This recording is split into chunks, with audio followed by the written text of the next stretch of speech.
how many creationists do we have in the room? Probably none. I think we're all Darwinians. And yet, many Darwinians are anxious, a little uneasy, would like to see some limits on just how far the Darwinism goes. It's all right, spider webs, sure, they are products of evolution. The World Wide Web, I'm not so sure. Beaver dams, yes. Hoover Dam, no. Well, what do they think it is that prevents the products of human ingenuity from being themselves fruits of the tree of life, and hence, in some sense, obeying evolutionary rules? And yet people are interestingly resistant to the idea of applying evolutionary thinking to our thinking. And so I'm going to talk a little bit about that, keeping in mind that we have a lot on the program here. So you're out in the woods or you're out in the pasture and you see this ant crawling up this blade of grass. It climbs up to the top and it falls and it climbs and it falls and it climbs, trying to stay at the very top of the blade of grass. And you think, what is this ant doing? What is this in aid of? What goals is this ant trying to achieve by climbing this blade of grass? What's in it for the ant? And the answer is nothing. There's nothing in it for the ant. Well then, why is it doing this? Is it just a fluke? Yeah, it's just a fluke. It's a lancet fluke. It's a little brainworm. It's a parasitic brainworm that has to get into the stomach of a sheep or a cow in order to continue its life cycle. So salmon, swim upstream to get to their spawning grounds, and lancet flukes commandeer a passing ant, crawl into its brain, and drive it up a blade of grass like an all-terrain vehicle. So there's nothing in it for the ant. The ant's brain has been hijacked by a parasite that infects the brain, inducing suicidal behavior. Pretty scary. Well, does anything like that happen with human beings? This is all on behalf of a cause other than one's own genetic fitness, of course. Well, it may already have occurred to you that Islam means surrender or submission of self-interest to the will of Allah. Well, it's ideas, not worms, that hijack our brains. Now, am I saying that a sizable minority of the world's population has had their brain hijacked by parasitic ideas? Oh, it's worse than that. Most people have.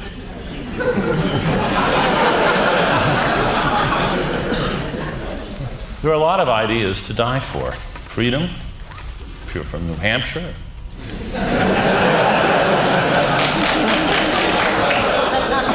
Justice, truth, communism.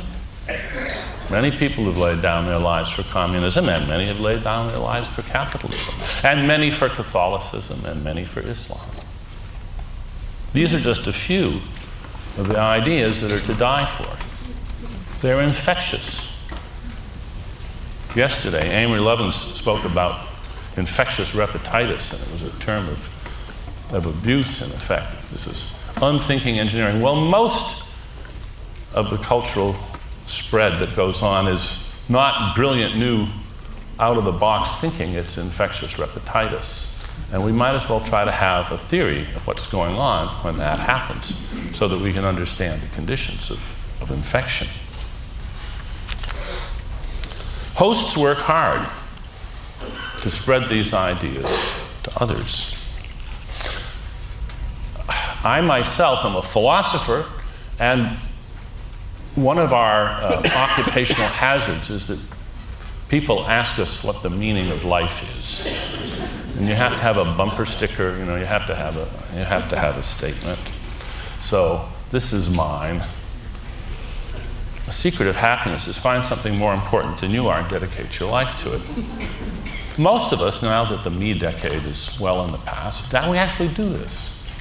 One set of ideas or another have simply replaced our biological imperatives in our own minds. This is what our summum bonum is. It's not maximizing the number of grandchildren we have. Now this is a profound biological effect. It's the subordination of genetic interest to other interests, and no other species does anything at all like it. Well, how are we going to think about this? It is, on the one hand, a biological effect, and a very large one, unmistakable. Now, what theories do we want to use to look at this? Well, many theories, but what's going to tie them together? The idea of replicating ideas that replicate by passing from brain to brain. Richard Dawkins, whom you'll be hearing later in the day, invented the term memes and put forward the first really clear and vivid version of this idea in his book, The Selfish Gene. Now, here am I talking about his idea.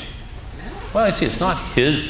Yes, he started it, but it's everybody's idea now, and he's not responsible for what I say about memes. I'm responsible for what I say about memes. Actually, I think we're all responsible for not just the intended effects of our ideas, but for their likely misuses. So it is important, I think, to Richard and to me, that these ideas not be abused and misused. They're very easy to misuse. That's why they're dangerous. And it's just about a full-time job trying to prevent people who are scared of these ideas from caricaturing them and then running off to one dire purpose or another. So we have to keep plugging away, trying to correct the misapprehensions so that only the benign and useful variants of our ideas continue to spread. But it is a problem. We don't have much time, and I'm going to go over just a little bit of this and cut out because there's a lot of other things that are going to be said. So let me just point out. Memes are like viruses. That's what Richard said back in '93. And you might think, well, how can that be? I mean, a virus is it's stuff. What's a meme made of? Yesterday, Negroponte was talking about viral telecommunication. But what's a virus? A virus is a string of nucleic acid with attitude. That is, there's something about it that tends to make it replicate better than the competition does. And that's what a meme is an information packet with attitude. What's a meme made of? What are bits made of, Mom? Not silicon. They're made of information. Can be carried in any physical medium. What's a word made of? Sometimes when people say, do memes exist? I say, well, do words exist? Are they in your ontology? If they are, words are memes that can be pronounced.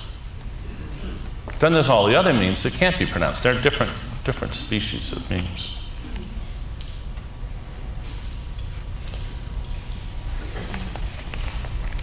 Remember the Shakers? Gift to be simple, beautiful furniture. And of course, they're basically extinct now. And one of the reasons is that among the creed of Shakerdom is that one should be celibate, not just the priests, everybody. Well, not so surprising that they've gone extinct. But in fact, that's not why they went extinct. They survived as long as they did at a time when the social safety nets weren't there, and there were lots of widows and orphans, people like that, who needed a foster home. And so they had a ready supply of converts, and they could keep it going. And in principle, it could have gone on forever, with perfect celibacy on the part of the hosts, the idea being passed on through proselytizing instead of through the gene line. So the ideas can live on in spite of the fact that they're not being passed on genetically. A meme can flourish in spite of having a negative impact on genetic fitness. After all, the meme for Shakerdom was essentially a sterilizing parasite. There are other parasites which do this, which render the hosts sterile. It's part of their plan. They don't have to have minds to have a plan. I'm just going to draw your attention to just one of the many implications of the mimetic perspective, which I recommend. Not time to go into more of it. In Jared Diamond's wonderful book, Guns, Germs, and Steel, he talks about how it was germs more than guns and steel that conquered the new hemisphere, the Western hemisphere, that conquered the rest of the world. When European explorers and travelers spread out, they brought with them the germs that they had become essentially immune to, that they had learned how to tolerate over hundreds and hundreds of years, thousands of years of living with domesticated animals that were the sources of those pathogens. And they just wiped out, these pathogens just wiped out the native people who had no immunity to them at all. And we're doing it again. We're doing it this time with toxic ideas. Yesterday, a number of people, Nicholas Negroponte and others, spoke about all the wonderful things that are happening when our ideas get spread out thanks to all the new technology all over the world. And I agree, it is largely wonderful, largely wonderful. But among all those ideas that inevitably flow out into the whole world thanks to our technology are a lot of toxic ideas. Now, this has been realized for some time. Here, Sayyid Qutb is one of the founding fathers of fanatical Islam, one of the ideologues that inspired Osama bin Laden. One has only to glance at its press films, fashion shows, beauty contests, ballrooms, wine bars, and broadcasting stations. Memes. These memes are spreading around the world, and they are wiping out whole cultures. They are wiping out languages. They are wiping out traditions and practices. And it's not our fault any more than it's our fault when our germs lay waste to people that haven't developed the immunity.